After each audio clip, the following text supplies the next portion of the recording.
أعوذ بالله من الشيطان الرجيم. بسم الله الرحمن الرحيم.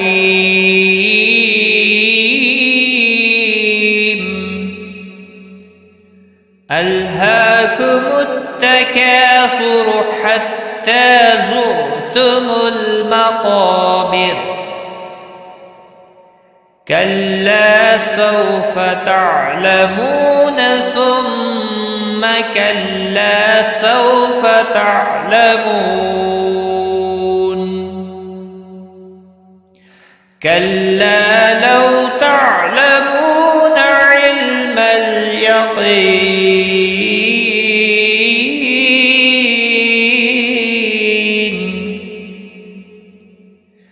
لترون الجحيم ثم لترونها عين اليقين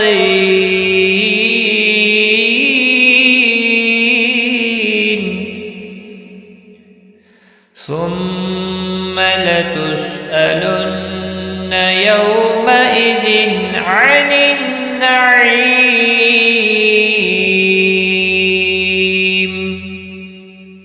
صدق الله